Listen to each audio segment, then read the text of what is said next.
Cuando me digáis. No sé si esperamos a alguien más o...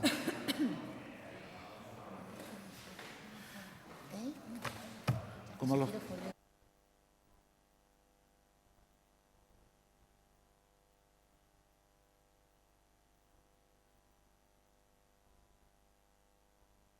Entonces, venga, buenos días a todas y a todos. En primer lugar, gracias por... Bueno, espero porque si no le va a dar un algo a ese hombre...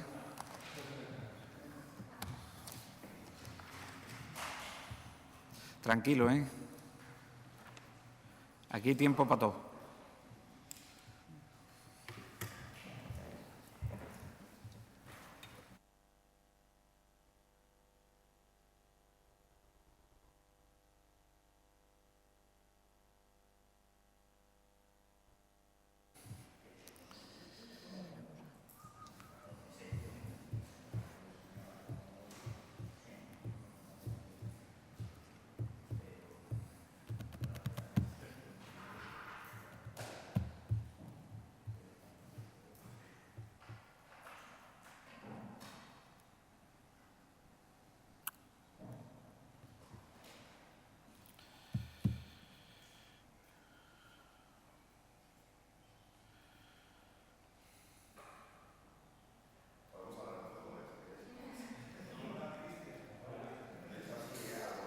Yo es que el fútbol no...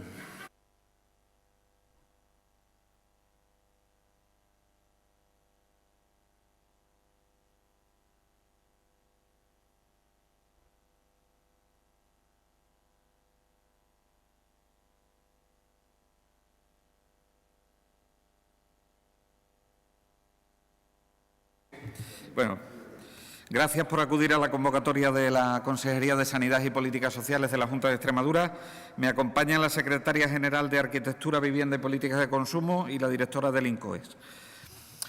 Un tema exclusivamente para la rueda de prensa de hoy, para la conferencia de prensa, que es ofrecer los datos de las oficinas de intermediación bancaria a los 100 días de su puesta en funcionamiento y dentro de la política antidesahucio que lleva a cabo la Junta de Extremadura. Bien, saben que desde que llegamos al Gobierno de la Junta de Extremadura, en las políticas de vivienda nos marcamos dos objetivos fundamentales. Una, desahucio cero para aquellas personas que no pudieran pagar su vivienda habitual y, en segundo lugar, asegurar el derecho a una vivienda digna como recoge la Constitución española. Es cierto que estamos trabajando también intensamente, y no por dedicarnos a estos dos objetivos dejamos de hacerlo, por recuperar el sector de la construcción. Pero la dimensión social de las políticas de viviendas ha sido, es y será una de nuestras prioridades en esta legislatura. Por lo tanto, estas políticas las hemos hecho siempre, en todo momento, con absoluta transparencia, con respecto a los grupos políticos, con absoluta transparencia con respecto a los agentes económicos y sociales y con absoluta transparencia con respecto a los colectivos de afectados y a la ciudadanía en general. Esta comparecencia de prensa hoy es otro hito, no solo en las políticas antidesahucio, sino también en las políticas de transparencia que viene desarrollando en materia de vivienda la Junta de Extremadura. Contra los desahucios hemos adoptado diferentes tipos de políticas. Políticas que en todo momento han sido políticas activas. Políticas tanto con respecto al parque público como con respecto al parque privado. Les comento algunas de las políticas que hemos adoptado en esta materia. Hemos adoptado medidas legislativas, medidas que ya se venían contempladas en la Ley de Medidas Extraordinarias contra la Exclusión Social y hemos adoptado medidas legislativas que venían contempladas en la Ley o que vienen contempladas en la Ley de Emergencia Social de la Vivienda. Hemos adoptado también medidas desde el ámbito de la negociación con las entidades financieras y con la sociedad de activos Sareb. Hemos adoptado medidas desde la concertación social. tanto con los agentes económicos y sociales, así como con los colectivos sociales, firmando un protocolo antidesahucio que firmaron ADICAE, las plataformas de afectados por la hipoteca de Mérida, Badajoz y Olivenza, representantes de la Asociación para la Recuperación de los Colorines y Suerte de Saavedra, e inicialmente se adhirió, aunque luego se salió de ese acuerdo, Campamento Dignidad. Es decir, estamos afrontando con contundencia la política, con toda la contundencia política que podemos, el objetivo de desahucio cero para aquellas personas que no pueden pagar. Los desahucios en las viviendas de promoción pública por no poder pagar ya no existen. Desde que llegamos al Gobierno de la Junta de Extremadura, los paralizamos, los sometimos a una auditoría y así siguen, paralizados. No hacemos desahucio de las viviendas de promoción pública de aquellas personas que no pueden pagar. Saben que para los deudores hipotecarios, que es de donde podemos y necesitamos intervenir, en abril se cumplieron 100 días de la puesta en marcha del sistema de intermediación bancaria. Saben que el servicio de intermediación bancaria tiene una central de llamadas, que lo recuerdo para aquellos que no lo sepan, que es el 924090616, 24 oficinas de proximidad en toda la comunidad autónoma y 4 oficinas de enlace o coordinadoras que se sitúan en Badajoz, en Mérida, en Cáceres y en Plasencia. A través del Centro de Atención Telefónica, en estos 100 primeros días de funcionamiento del servicio de intermediación bancaria, hemos atendido a un total de 741 usuarios. Y los asuntos sobre los que los hemos atendido han sido los siguientes. Consultas sobre cláusula suelo, 40 llamadas, lo que representa un 6,92%. Intermediación en conflictos hipotecarios o de alquiler, 277 atenciones, lo que representan un 47,93% del total de atendidos. Sobre bolsas de alquiler asequible, información sobre bolsas de alquiler asequible, 213 llamadas que hacen un total de 36,85% de las atendidas. Información para otros asuntos, como pueden ser acceso a viviendas de promoción pública y otro tipo de información que han solicitado, han sido un total de 48 atenciones, lo que representa un 8,30%. En las oficinas de enlace, es decir, lo que es la atención presencial, se han atendido a 755 usuarios, 755 familias, en definitiva, de las cuales 566 pertenecían a la provincia de Badajoz, lo que representa un 74,96%, y 189 pertenecían a la provincia de Cáceres, lo que representa un 25,04%.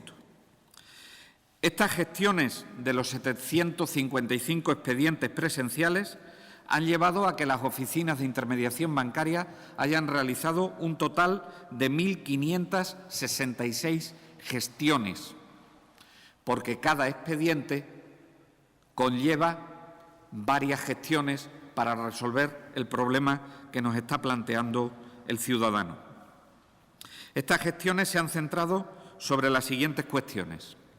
Sobre reclamación de cláusula suelo, 197 actuaciones, lo que supone un 12,57%.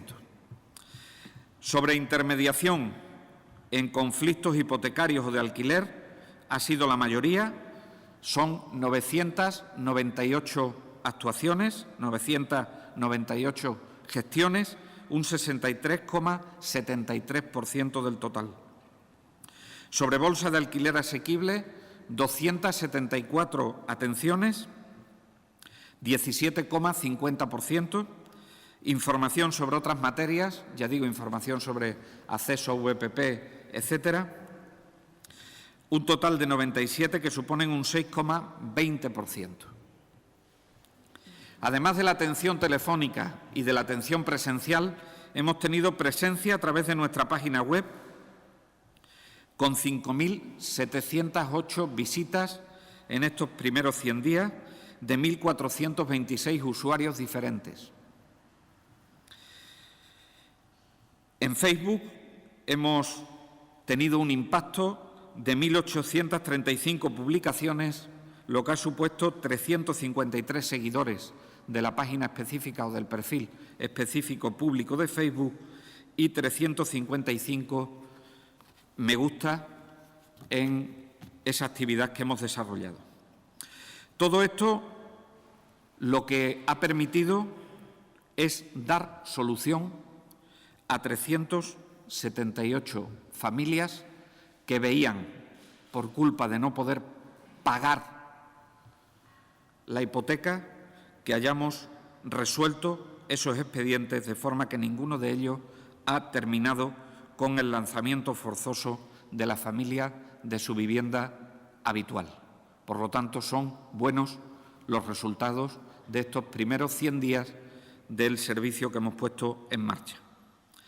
Decirles que de forma complementaria a las oficinas de intermediación hipotecaria se ofrece la mediación como alternativa a la justicia en determinadas situaciones que son más complicadas y que trascienden del ámbito de actuación de las oficinas de intermediación bancaria, que ha sido necesario que recurramos a ella en 22 casos, con un resultado positivo hasta en el 94% de los casos que han sido atendidos. Estos resultados también se reflejan, puesto que son datos de actividad lo que les acabo de dar y datos de resultados del servicio de intermediación, vámonos a una fuente fiable, a una fuente contrastada, que nos permita obtener resultados del servicio de intermediación. Y en este momento me voy a referir a que estos resultados también se reflejan en los datos que ofrece trimestre a trimestre el Consejo General del Poder Judicial, que bien leídos e interpretados, en el 2016 ha habido un 5,5% menos de ejecuciones hipotecarias que en el año 2015.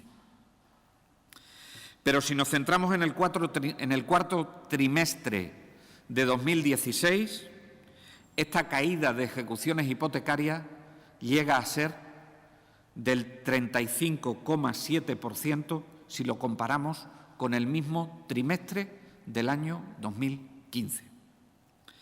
Es decir, en el cuarto trimestre del año 2016 se han realizado 72 ejecuciones hipotecarias frente a las 112 del mismo trimestre del año 2015. Y es que los datos del Consejo General del Poder Judicial hay que leerlos e interpretarlos bien. Si nos fijásemos en los datos globales del Consejo, serían 748 lanzamientos globales de 2016 que no distinguen entre viviendas habituales o segundas viviendas, que no distinguen entre fincas rústicas o fincas urbanas, que no distinguen si las propiedades pertenecen a personas jurídicas o a personas físicas. Por lo tanto, hay que bucear en los datos del Consejo General del Poder Judicial para poder llegar a conclusiones que nos permitan conocer el rendimiento del servicio de intermediación bancaria. Por lo tanto, les recomiendo que cuando accedan a esos datos, y les recomiendo a la opinión pública que cuando accedan a esos datos para evaluar el funcionamiento del servicio de intermediación bancaria, lejos de fijarse en el total de lanzamientos, que son 748, se vayan a los lanzamientos por ejecuciones hipotecarias, que es en lo que en realidad nos mide como servicio público al servicio de la ciudadanía.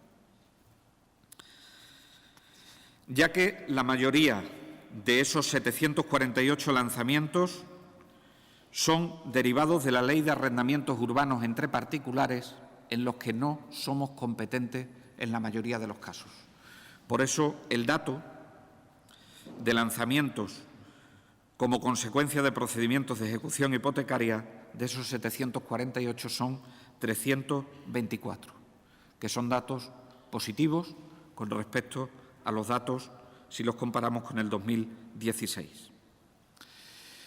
En base a estos datos, que nos reafirma en que tenemos que seguir insistiendo en las políticas antidesahucios en la comunidad autónoma, nosotros nos vamos a centrar, nos seguiremos centrando, seguiremos concentrando, preocupando y ocupando en poner todos los esfuerzos en evitar los desahucios derivados de ejecuciones hipotecarias sobre vivienda habitual para aquellas familias, para aquellas personas, para aquellos ciudadanos y ciudadanas que no puedan pagar. Por mi parte, nada más. Muchas gracias y estoy abierto a preguntas que tengan sobre este o cualquier otro tema. Y que me sepa.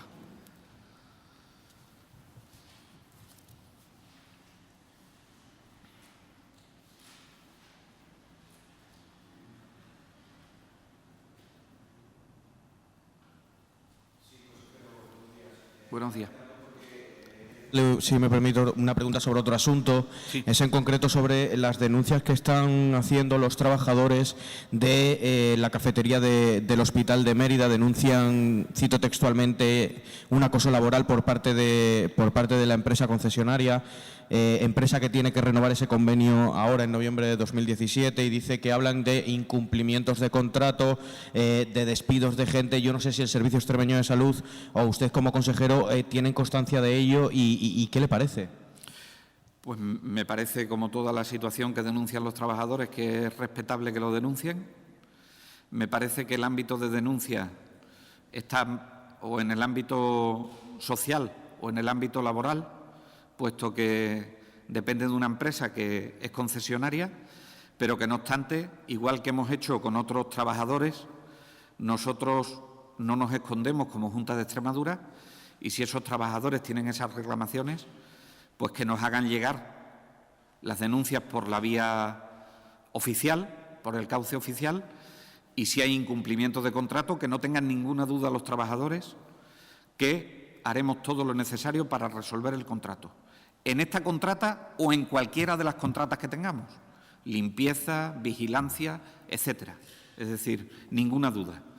Como está próximo la renovación y eso tendrá que salir por concurso, pues evidentemente, si nos hacen llegar las denuncias a los trabajadores, yo hasta el momento no tenía conocimiento más allá de oídas, pero no tengo ninguna denuncia oficial que me permita tomar cartas en el asunto desde el punto de vista de la contratación. Cuando tenga esas denuncias, que no le quepa duda que el Servicio Extremeño de Salud, que en este caso es el competente, actuará en consecuencia como estamos haciendo en otras cuestiones. Quiero destacar que venimos de una época donde los contratos se han hecho a subastas y las subastas tienen estas consecuencias. Cuando nosotros llegamos al Gobierno de la Junta de Extremadura para prevenir este tipo de situaciones es por lo que hemos metido en los contratos las cláusulas sociales, porque nos permite que además de saber si hay cumplimiento o no del contrato que se ha adjudicado, también podemos resolver el contrato de forma culpable si la empresa no cumple con las cláusulas sociales, que son condiciones especiales de contratación que se han incluido en los contratos, ¿no? Por lo tanto, esa es la mejor respuesta que puedo dar a esa situación. ¿Más? Sí, hola, buenos días. Buenos días. Yo también quería preguntarle sobre otro asunto. El Partido Popular ha dado una rueda de prensa esta mañana donde ha criticado los datos con motivo de la ley de la dependencia, las personas que quedan por valorar, las personas que hayan sido valoradas pero todavía están pendientes de resolución, que son miles de personas y que con motivo de ello mañana llega a la Asamblea este tema, ¿no? Yo quería saber un poco la opinión del consejero al respecto. Bueno, yo creo que la rueda de prensa que ha ofrecido el Partido Popular es una enmienda a la totalidad de su política en materia de dependencia. Una enmienda a la totalidad a su política de dependencia en la legislatura pasada. Le digo, de los más de 10.000 expedientes que en este momento se encuentran en lista de espera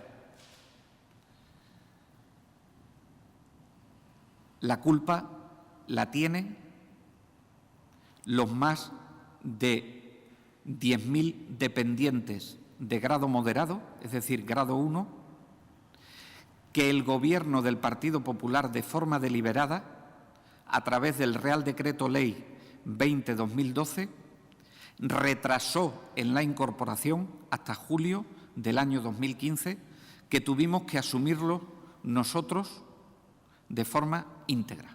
Por lo tanto, esa es una de las primeras preguntas que se tiene que resolver el Partido Popular. Segunda pregunta que se tiene que resolver el Partido Popular.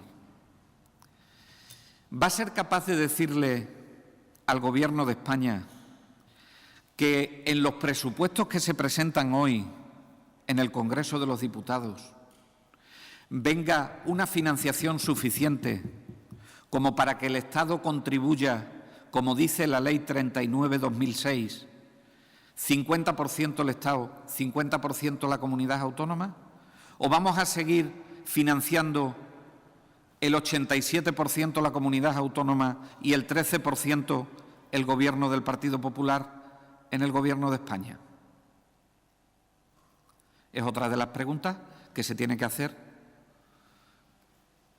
el miembro del Partido Popular que haya dado la rueda de prensa.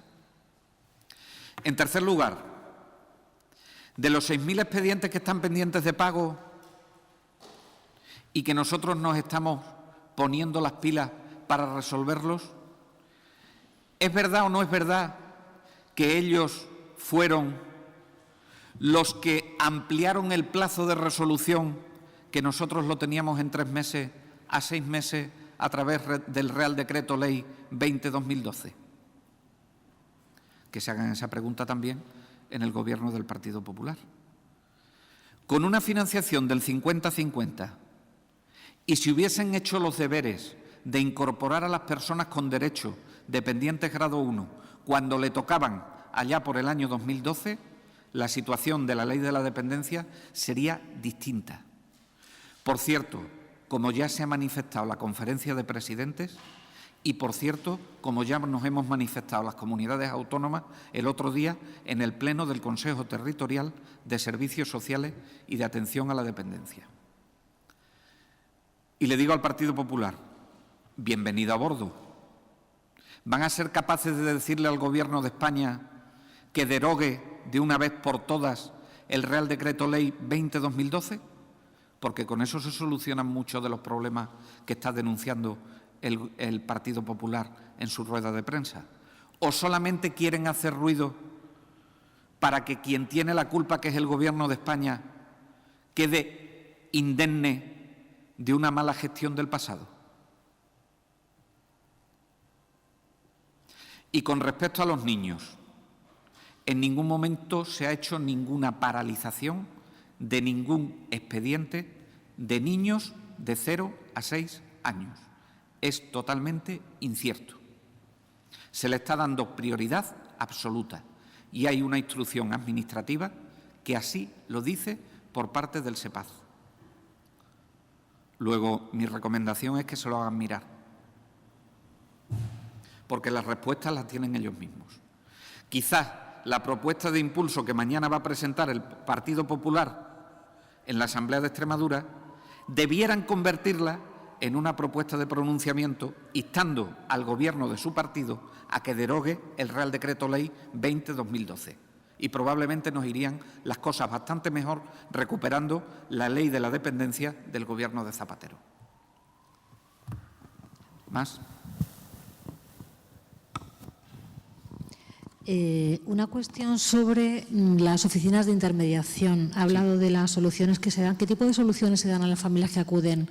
¿Qué tipo de mediaciones son las que se hacen para ayudas de emergencia? Fundamentalmente reestructuraciones del pago de la hipoteca, reestructuración del pago de la hipoteca, lo que le permite seguir en esa vivienda. Y, en segundo lugar, todo lo que tiene que ver con la dación en pago también es otra de las cuestiones que se suelen resolver en este tipo de oficinas de intermediación. Y una segunda cuestión. Esta semana se anunciaba que el Ministerio presentaría el nuevo plan de rehabilitación de vivienda. No sé si ya han contactado con ustedes, si conocen el plan, si hay una reunión prevista. Nosotros tuvimos una sectorial de vivienda a principios de año, si no me falla la memoria, quedaron en que a 31 de enero nosotros teníamos que enviar como comunidades autónomas las cuestiones que planteábamos para el nuevo Plan Estatal de Vivienda. Nosotros como comunidad autónoma hicimos los deberes y estamos a la espera de que lo lógico es que el ministro la presente en una nueva sectorial de vivienda, lógicamente. Esto no tiene nada que ver con la prórroga de un año que ha hecho del plan anterior de vivienda, que menos mal que hizo caso a las comunidades autónomas que le proponíamos que hiciese una prórroga del plan de vivienda, porque si no hubiésemos tenido un 2017 sin ninguna ayuda estatal a las personas que necesitan vivienda. ¿Más? Sí, un dato que no sé si he cogido bien. Ha dicho que en el año pasado hubo 324 ejecuciones hipotecarias. ¿En 2015 cuántas hubo? He dicho que el año pasado hubo, ¿cuántas dice? En los datos del Consejo General. Solo he dado datos con respecto al cuarto trimestre de 2016. Cuarto trimestre de 2016, 72 ejecuciones hipotecarias. 2015, 112.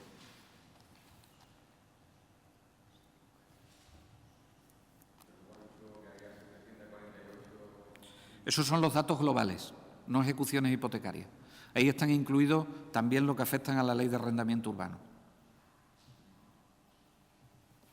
Serían 748 que se descomponen en 324 consecuencia de procedimientos de ejecuciones hipotecarias y 384 derivados de la Ley de Arrendamientos Urbanos. Son datos de 2016. Del 2015, no sé si lo tengo, si no lo tengo te lo hago llegar, pero creo que en algún sitio de mis papeles debe estar. Si tienes un segundo, te respondo a lo que ocurrió, si es que lo tengo por aquí en el 2015.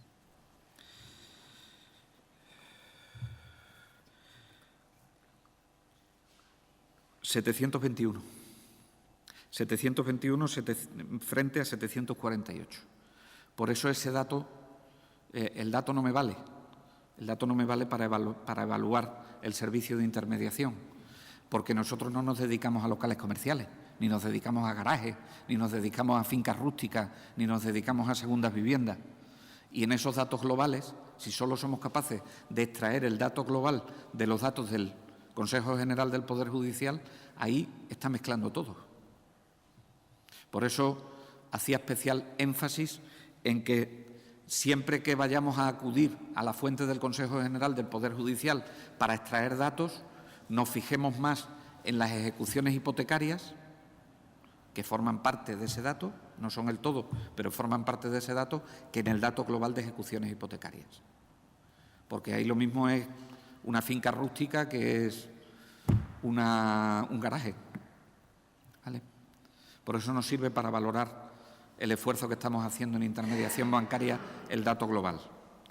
En el año 2015, si descomponemos el dato, frente a 324 ejecuciones hipotecarias de 2016, en el año 2015 hubo 343. La reducción es de un 5,5%, como dije al principio. ¿Vale? No sé si era la pregunta que hacía, Antonio. Más. Sí, yo le quería preguntar, respecto a las actuaciones que se han llevado a cabo en las oficinas, me gustaría saber si tienen ese dato más o menos desglosado por oficina, esas 24 oficinas más cercanas a la población. Seguro. Lo digo sobre todo por si hay alguna zona en la cual haya una mayor incidencia por cada 1000 habitantes. Ya sabemos que en las ciudades, lógicamente, va a haber mayor actividad, pero bueno. He preferido no dar ese dato porque las oficinas se han puesto en marcha casi todas al mismo tiempo, pero hay una de ellas que ha tardado más en ponerse en marcha, lo cual nos daría un dato que distorsionaría. Yo esperaría el primer ejercicio y podríamos desglosar por oficina. Yo creo que el dato lo tenemos, pero nos va a dar un dato, por ejemplo, me parece que ha sido Herrera del Duque, creo que ha sido la última que se ha incorporado a esas 24 oficinas, con lo cual vamos a tener unos datos un poco confusos de lo que han sido. No obstante, si tenemos el dato, en esta mañana se mandan.